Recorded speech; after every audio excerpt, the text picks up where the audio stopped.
पिछले एपिसोड में मोटरल में जाने के लिए गेट ओपन हो गया था और इसीलिए वांग लिन भी वहां पर जाने के लिए निकल गया था। इसके बाद अगले सीन में हम देखते हैं कि वहां पर और भी कई सारे सीनियर जाने के लिए रेडी होते हैं और फिर हम देखते हैं कि वो अलग अलग प्लेटफॉर्म पे आकर बैठ गए थे। तभी इसी बीच हम देखते हैं कि रेड बटरफ्लाई भी यहाँ पर आई होती है, लेकिन वांग लिन को इसके बारे में कोई चिंता नहीं होती और इसीलिए हम देखते हैं कि वो इस पर ज्यादा ध्यान नहीं देता। मगर तभी अचानक से हम देखते हैं कि यहाँ पर एक ब्लास्ट होता है और फिर उसके बाद वहाँ पर कोई गेट ओपन हो गई थी। तब इसे देख वांग लिन कहता है कि क्या सच में केवल एक पाव में इतनी ताकत है जो कि पूरे इमोर्टलियम को इस तरह से डैमेज कर दे। फिर वो कहने लगता है कि पहले इसे कंप्लीट प्लेटफॉर्म माना जाता था, लेकिन पाम अटैक की वजह से इसके ऊपर भी असर हुआ, जिसकी वजह से इस समय इसकी कंडीशन ऐसी हो गई है। अब इसीलिए हम देखते हैं कि वांग लिन को इसके बारे में सोचकर काफी हैरानी होती है और फिर वह हैरान होता है कि आखिरकार उस आदमी के पास किस तरह की डिवाइन पावर होगी। तभी वो देखता है कि बाकी सभी अपने अपने प्लेटफॉर्म के ऊपर रिस्ट्रिक्शन को लगाने लगे हैं, इसीलिए अब वांग लिन भी इसके लिए रेडी हो गया था और फिर कहता है कि उसके बाद मुझे इसमें रिकवरी फॉर्मेशन को लगाना होगा, ताकि अगर इस तरह से मैं इमोर्टल में इंजर्ड भी हो गया तो उसके बाद भी वहां से आने पर मैं अपने कंडीशन को जल्दी से सही कर सकूं। फिर वो कहने लगता है मैंने ऐसा नहीं सोचा था कि इस प्लेटफॉर्म के ऊपर ऐसा फंक्शन होगा। मगर तभी इसी बीच हम देखता है कि यहाँ पर एक और लड़का आ गया था जो एक सीनियर से कहने लगता है कि तुम इस प्लेटफॉर्म को छोड़ दो और इसके अलावा तुम किसी दूसरे प्लेटफॉर्म को ले लो। लेकिन अब इसके बारे में सुनते ही वो सीनियर इसके ऊपर काफी गुस्सा हो गया था, इसीलिए हम देखता है कि वो तुरंत उसे अपने पावर का जलवा दिखाने के लिए रेडी हो जाता है, जिसे देखते ही उस लड़के की हालत भी पूरी तरह से खराब हो गई थी और फिर वो समझ जाता है कि ये तो असल में जाइंट डीमन क्लैन से है। अब इसीलिए हम देखते हैं कि वो तुरंत इसका सामने से हट जाता है, लेकिन तभी रेड बटरफ्लाई भी अपने आइस पावर का यूज करने के लिए रेडी हो गई थी और फिर हम देखते हैं कि वो इसे जान से मारने के लिए धमकी देती है। तभी उसे पता चलता है कि ये तो असल में ट्रांसफॉर्मेशन के लेटर स्टेज में है, इसीलिए वो फिर कहने लगता है कि मैंने इतना सारे लोगों को ऑफेंड कर दिया, जिसके बाद हम देखते हैं कि रेड बटरफ्लाई से कुछ नहीं करती और फिर इस तरह से उसे यहाँ से जाने देती है। मगर तभी हम देखते हैं कि वो लड़का एक और सीनियर की तरफ देखने लगा था, जहाँ पर हम देखते हैं कि वो भी तुरंत इसे अपने पावर का जलवा दिखाता है, जिसे देखते ही उस लड़के की हालत और ज्यादा खराब हो जाती है और फिर वो समझ जाता है कि इस आदमी की कल्टीवेशन भी बहुत हाई है और फिर वो डिसाइड करता है कि इनको परेशान कराना बिल्कुल भी सही नहीं होगा। तभी इसी बीच हम देखते हैं कि कोई इसे ज्वाइन करने के लिए इन्वाइट करता है, लेकिन इसे देखते ही वो लड़का कहता है कि यहाँ पर क्यों है और फिर हम देखते हैं कि वो तुरंत यहाँ से किसी दूसरे को खोजने के लिए चला गया था जिसके पास में थोड़ी लो लेवल वाली कल्टीवेशन हो। लेकिन इसे देखते ही एक लड़का इसके ऊपर काफी गुस्सा हो गया था और फिर हम देखते हैं कि वो तुरंत अपने पावर को एक्टिवेट करके इसका सामना करने के लिए रेडी हो जाता है। तब इसे देख वो लड़का कहता है कि ये तो ट्रांसफॉर्मेशन का अर्ली स्टेज में है और ऐसा लगता है कि वो अपने आप को ओवर एस्टिमेट कर रहा है, लेकिन फिर वो सोचता है कि इसके ओर देखते ही वो काफी गुस्सा हो गया और अब इसीलिए हम देखता है कि वो वांग लिन को चूज करने का डिसाइड करता है। इसके बाद वो इसके सामने आकर कहता है कि तुम इस जगह को छोड़ दो और यहाँ से किसी दूसरे लोकेशन को चूज करो, लेकिन हम देखता है कि वांग लिन इसे कोई भाव नहीं देता, जिसके बाद वो लड़का अपने पावर का यूज करके इस पर अटैक करने के लिए रेडी हो जाता है और फिर कहता है कि तुम इसके लिए मुझे ब्लेम ना करना। मगर वही हम देखता है कि वांग लिन को अभी भी इसके बारे में कोई चिंता नहीं होती, जिसके बाद हम देखता है कि उसने तुरंत अपने थंडर फ्रो को बाहर निकाल लिया था और अब इसका यूज करके वो इस पर अटैक करने के लिए रेडी हो जाता है। जिसके बाद हम देखता है कि वो लड़का थंडर फ्रॉग के पावर के सामने कुछ भी नहीं कर पाता और थंडर फ्रॉग ने अपने पावर का यूज करके उसे बहुत ही आसानी से हरा दिया था। इसके बाद हम देखता है कि वो फिर से वांग लिन के पीछे आकर खड़ा हो जाता है, जबकि वही उधर हम देखता है कि लड़के की हालत काफी खराब हो गई थी और इसीलिए वो तुरंत अपनी जान बचाकर यहाँ से भाग जाता है। मगर तभी हम देखता है कि रेड बटरफ्लाई भी इसे देख लेती है और फिर कहती है कि क्या मैंने इसे कहीं पर देखा है, लेकिन तभी हम देखता है कि इन सभी के सामने कोई फर्नेस आ गई थी, जिसके बाद कोई आवाज इनको बताती है कि इस फर्नेस को रिटर्न के नाम से जाना जाता है, इसलिए अगर किसी स्पेसिफिक एरिया में इसके बारे में सोचा गया तब इस तरह से इसे समन करने में 1 इंस्टेंस का टाइम लगेगा और फिर उसके बाद तुम इस तरह से इमोर्टल रिम को छोड़ सकते हो, जिसके बाद इस तरह से तुम अपने स्टार के पास में वापस आ जाओगे। तब इसके बारे में सुनकर वे सभी इसके लिए रेडी हो गए थे और फिर हम देखता है कि वे सभी इस गेट में एंटर करने के लिए चले जाते हैं। वहीं उधर हम देखता है कि वांग लिन भी एक जगह पर आ गया था, जहाँ के नजारे को देख वो पूरी तरह से हैरान होता है और फिर कहता है कि क्या यही इमोर्टल रिल्म है। इसके बाद हम देखता है कि उसने जाने के लिए किसी जगह को चूज कर लिया था और फिर उसके बाद वो वहाँ पर टेलीपोर्ट होकर चला जाता है, लेकिन अब यहाँ पर भी आकर वह पूरी तरह से हैरान हो गया था, जिसे देखते ही वो कहता है कि ये तो स्पिरिट स्टोन है और कहीं ऐसा तो नहीं कि अब पूरी जगह स्पिरिट स्टोन से ही बनी है। फिर हम देखता है कि वो अपने पावर का यूज करके इसे टच करने की कोशिश करता है, लेकिन ऐसा करते ही वो चीज वहाँ से गायब हो जाती है। तब इस पर वांग लिन कहता है कि ये तो बहुत ही अफसोस की बात है, लेकिन फिर भी जब ये जगह पूरी तरह से सही होगा तब उस समय वो कितना शानदार होगा। फिर वो कहने लगता है कि यहाँ की और हेवन और अर्थ की स्पिरिचुअल एनर्जी से भी कई गुना ज्यादा प्योर है, लेकिन फिर भी किसने सोचा होगा कि इमोर्टल रिल्म एक दिन इस तरह से बर्बाद हो जाएगा।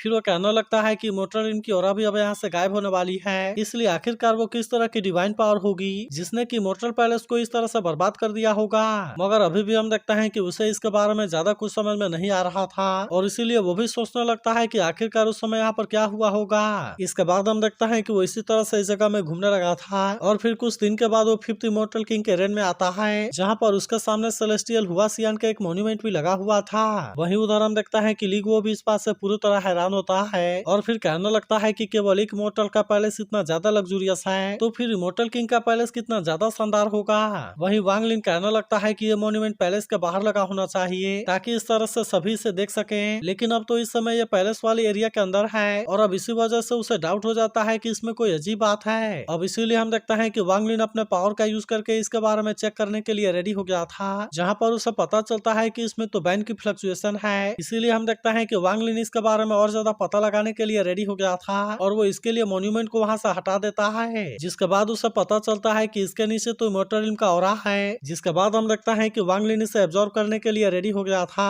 ताकि वो इसका यूज करके अपने प्रीमोडियल स्पिरिट को रिफाइन कर सके। अब इसीलिए हम देखते हैं कि वो ऐसा करने के लिए रेडी हो गया था, लेकिन तभी अचानक से हम देखते हैं कि जहाँ पर कोई आ गया था और फिर वो वांग लिन पर गुस्सा होते हुए कहता है कि तुम रुक जाओ। फिर वो कहने लगता है कि यह जगह हमारे डालू स्वॉर्ड सेक्टर की है जिसे हमने यहाँ पर 3000 साल पहले खोजा था। फिर वो धमकी देने लगता है कि अगर इसके बाद भी तुमने मेरी बात नहीं मानी तो फिर तुम मेरा सामना करने के लिए रेडी हो जाओ। लेकिन वही हम देखता है कि वांग लिन को इसके बारे में कोई चिंता नहीं होती, जिसके बाद वो अपने थंडर फ्रॉग का यूज करने के लिए रेडी हो गया था और फिर हम देखता है कि थंडर फ्रॉग अपने पावर का यूज करके इसके अटैक को बहुत ही आसानी से रोक लेता है। जिसके बाद हम देखता है कि वो लड़का भी इस बात से काफी हैरान हो गया था। तभी वांग लिन उसे कहता है कि यह जगह तो इमॉर्टल रिल्म की है और इसीलिए ये किसी दूसरे सेक्टर की कैसे हो गई, और फिर हम देखता है कि वो उसे यहाँ से जाने के लिए कहता है। लेकिन इसके बाद भी हम देखता है कि वो लड़का वहाँ से जाने के लिए रेडी नहीं होता, इसीलिए वांग लिन फिर से अपने थंडर फ्रॉग का यूज करके इस पर अटैक करता है। तभी वो लड़का सोचने लगता है कि डालू स्वॉर्ड तो टॉप टियर वाला स्पिरिचुअल वेपन है जो कि डालू स्वॉर्ड सेक्टर के 7 स्वॉर्ड में से एक है, लेकिन इसके बाद भी ऐसा कैसे हो सकता है और इसने मेरे अटैक को इतना आसानी से कैसे रोक लिया। फिर वो कहने लगता है कि ये आदमी तो ट्रांसफॉर्मेशन का अर्ली स्टेज में है जबकि इसका थंडर फ्रॉग पहले से ही ट्रांसफॉर्मेशन के मिडिल स्टेज में है और अब इसीलिए वो परेशान होता है कि आखिरकार इस आदमी का बैकग्राउंड क्या है। मगर वही हम देखता है कि वांग लिन को अभी भी इसके बारे में कोई चिंता नहीं होती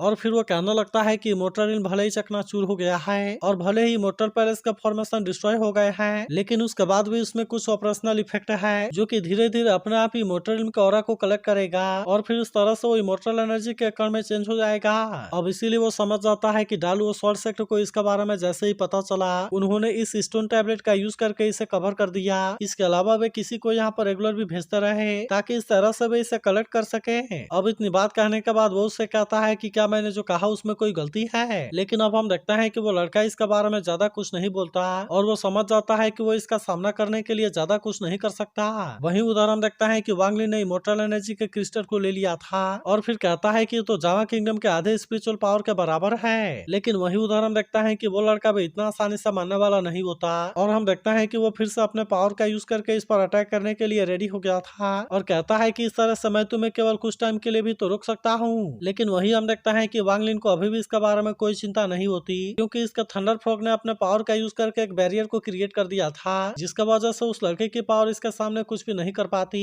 और फिर हम देखता है कि इसकी थंडर पावर उसे जाकर भी लग जाती है। जिसके बाद हम देखता है कि वो लड़का यहाँ से भागने के लिए रेडी हो गया था और फिर कहता है कि तुम मुझे अपने सीनियर ब्रदर को खोज लेने दो, जिसके बाद हम दोनों अपने स्वॉर्ड को एक साथ में यूज करके अटैक करेंगे और फिर उसके बाद हम देखता है कि तुम यहाँ से कैसे जाते हो। लेकिन वही हम देखता है कि वांग लिन अभी भी उसे इतना आसानी से जाने देने वाला नहीं होता, इसीलिए हम देखता है कि वो अपने फॉरबिडन फ्लैग वाले पावर का यूज करने के लिए रेडी हो गया था और अब इस तरह से वो इसे पकड़ने के लिए रेडी हो जाता है। लेकिन तभी हम देखता है कि वो लड़का यहाँ पर अपने टेलीपोर्टेशन फॉर्मेशन का यूज करने के लिए रेडी हो गया था, जिसे देख वांग लिन कहता है कि ये तो इमॉर्टल रिल्म में अपने टेलीपोर्टेशन फॉर्मेशन का यूज कर रहा है और इसीलिए ऐसा लगता है कि ये सेक्ट इतना सिंपल नहीं है। तभी हम देखता है कि वो अपने फ्लाइंग स्वॉर्ड का यूज करके इसके एक स्पिरिट स्टोन को डिस्ट्रॉय कर देता है, जिसका वजह से अब उसकी टेलीपोर्टेशन फॉर्मेशन काम नहीं करती और फिर हम देखता है कि उसने अपने किसी बेल का यूज करके इसे कैद कर लिया था। लेकिन वही हम देखता है कि वो लड़का भी इतना आसानी से हार मानने वाला नहीं होता और फिर कहता है कि क्या तुम ट्रांसफॉर्मेशन स्टेज के बारे में नहीं जानते, क्योंकि प्रीमोडियल स्पिरिट को कोई भी डिस्ट्रॉय नहीं कर सकता, इसीलिए फिजिकल बॉडी इमॉर्टल है जबकि मैं और तुम तो ट्रांसफॉर्मेशन का अर्ली स्टेज में है और इसीलिए तुम उसे डिस्ट्रॉय नहीं कर सकते।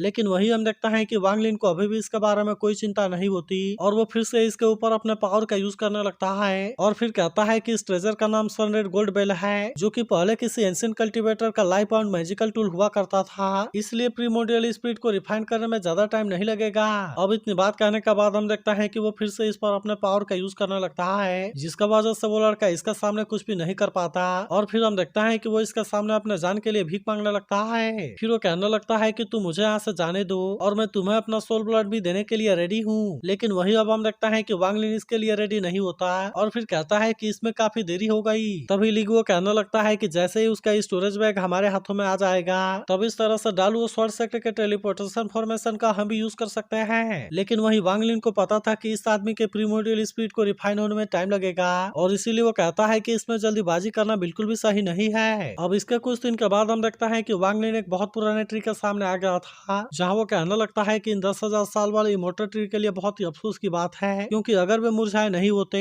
तो फिर इसमें से हर 1,000 साल पुराने ट्री के बराबर होता। इसीलिए वांग लिन कहता है कि अगर इसे वुड कार्विंग के लिए यूज किया जाता तो फिर मुझे भी नहीं पता कि उसकी पावर कितनी ज्यादा गुनी होती। लेकिन तभी इसी बीच उसे अपना सामने कुछ दिखाई देता है और फिर पता चलता है कि ये तो कोई गुफा है। इसके बाद हम देखता है कि वांग लिन इसके बारे में पता लगाने के लिए इसके अंदर आ गया था, जहाँ वो कहने लगता है कि ये गुफा भले ही लंबे टाइम से खाली है, लेकिन अभी भी यहाँ पर बचे हुए इमोर्टल रिस्ट्रिक्शन मेरे लिए बेनिफिशियल है। इसलिए अगर मैंने फ्यूचर में 999 वाले रिस्ट्रिक्शन को सेट कर लिया तब इसका यूज करके मैं रिस्ट्रिक्शन बैनर को भी रिफाइन कर सकता हूँ, जो कि असल में इंटरमीडिएट रिल्म में होगी। मगर तभी इसी बीच हम देखता है कि वांग लिन को सामने कोई माउंटेन भी दिखाई देता है, इसीलिए वो इसके बारे में भी पता लगाने के लिए बाहर आ गया था, जहाँ वो कहने लगता है कि ये माउंटेन तो यहाँ पर काफी लंबे टाइम से है और इसीलिए ऐसा नहीं होगा कि इस कैरेक्टर को देखने वाला मैं पहला इंसान हूँ। लेकिन फिर वो कहने लगता है कि ये माउंटेन आज भी यहाँ पर बना हुआ है, इसलिए ऐसा हो सकता है कि वहाँ पर अभी भी कोई मोर्टल हो और इसीलिए इसमें इंटरफेयर करना बिल्कुल भी सही नहीं होगा। अब इसी वजह से हम देखता है कि वांग लिन तुरंत वहाँ से चला गया था, जबकि वहीं 3 दिन के बाद हम देखता है कि वांग लिन ने बिल को वहाँ से हटा दिया था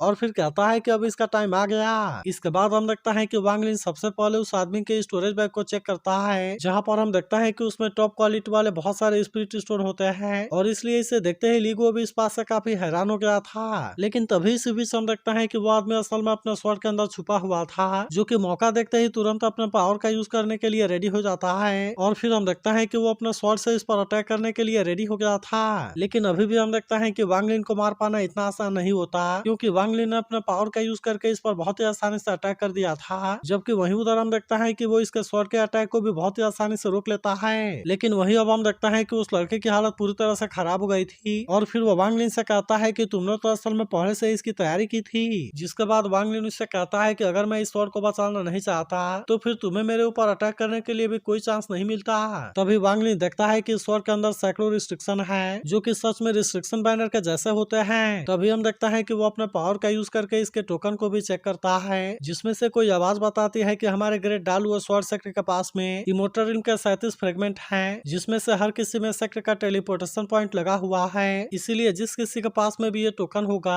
वो टॉप क्वालिटी वाले स्पिरिट स्टोन का यूज करके फॉर्मेशन को एक्टिवेट कर सकता है। अब इसीलिए हम देखता है कि वांग लिन भी इसे ट्राई करने के लिए रेडी हो गया था, जहाँ उसे पता चलता है कि ये टोकन असल में बहुत ही इंपॉर्टेंट है और इसीलिए डालू और स्वॉर्ड सेक्टर वाले कभी भी नहीं चाहते कि ये किसी दूसरे का हाथों में जाए। तभी वांग लिन इसमें से एक जगह को चेक करते हुए कहता है कि यह जगह तो पूरी तरह से डिस्ट्रॉय हो गई है, इसके अलावा इसमें इमोर्टल रिल्म का कोई अवशेष भी नहीं है। लेकिन इसके बाद भी डालू और स्वॉर्ड सेक्टर वालों ने यहाँ पर टेलीपोर्टेशन फॉर्मेशन क्यों लगाया होगा। मगर तभी अचानक से हम देखता है कि उसे किसी की आवाज सुनाई देती है और फिर वो जैसे ही पीछे मुड़ता है वो देखता है कि यहाँ पर तो इमोर्टल है। फिर वो कहने लगता है कि वे भले ही बिल्कुल जिंदा लग रहे हैं, लेकिन फिर भी उनमें विटालिटी की कोई सेंस नहीं है। अब इसीलिए वांग लिन को समझ में आ गया था कि ये जरूर ही कोई इल्यूजन होगा। लेकिन तभी अचानक से हम देखता है कि वे इमोर्टल इसके बिल्कुल नजदीक में आ गए थे, इसीलिए वांग लिन इस बात से और ज्यादा हैरान हो गया था और तभी हम देखता है कि उसके आंखों के सामने पास्ट का सीन दिखाई देने लगता है। जिसके बाद हम देखता है कि इसे देख वांग लिन पूरी तरह से हैरान हो गया था और फिर वो कहता है कि ये तो पास्ट का इमोर्टल पैलेस है, जो कि सच में बहुत ही शानदार है। इसके बाद हम देखता है कि वांग लिन के आंखों के सामने पास्ट का सारा सीन दिखाई देने लगा था, जिसे देख वांग लिन इस बात से और ज्यादा हैरान हो जाता है, क्योंकि यहाँ का नजारा सच में काफी शानदार था। इसके बाद हम देखता है कि वांग लिन चारों तरफ घूमकर इसे देखने लगता है, जहाँ पर हम देखता है कि सभी इमोर्टल काफी खुश होते हैं और वे एक दूसरे के साथ में बहुत ही अच्छे से एंजॉय कर रहे थे।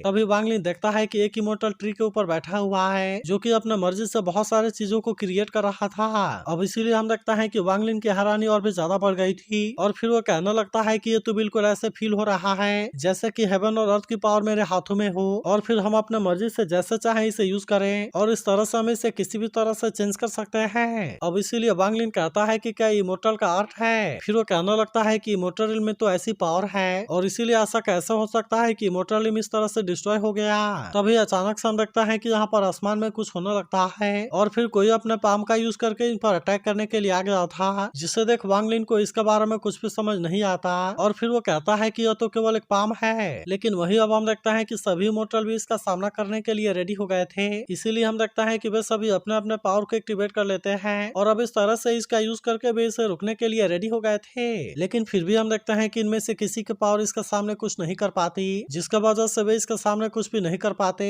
और हम देखता है कि वे सभी इसके सामने कमजोर पड़ गए थे। लेकिन वही उदाहरण देखता है कि वांग लिन भी इस बात से काफी हैरान हो गया था और फिर उसे भी समझ में नहीं आता कि एक पाम इतनी पावरफुल कैसे हो सकती है। लेकिन इसके बाद हम देखता है कि वो इसे ट्राई करने के लिए रेडी हो गया था और फिर वो कहने लगता है कि या तो ये भी एक इल्यूजन है, नहीं तो फिर मुझसे इसका सामना होगा। अब इसीलिए हम देखता है कि वो इसमें ऊपर की ओर जाने लगा था, जहाँ पर उसे पता चलता है कि ये सब तो सच में इल्यूजन है। लेकिन अभी भी उसे समझ में नहीं आता कि ऐसा कैसे हो सकता है और एक सिंगल पाम इमोर्टल को कैसे डिस्ट्रॉय कर सकती है। लेकिन तभी इसी वक्त हम देखता है कि कोई इस पर अटैक करने के लिए भी आ गया था। तो अगर एक्सप्लेनेशन अच्छी लगी हो तो इस वीडियो को लाइक और इस पर एक कमेंट जरूर कर देना और अगर आप इसके अगले एपिसोड के लिए भी एक्साइटेड हो तो इसके बारे में कमेंट करके जरूर बताना।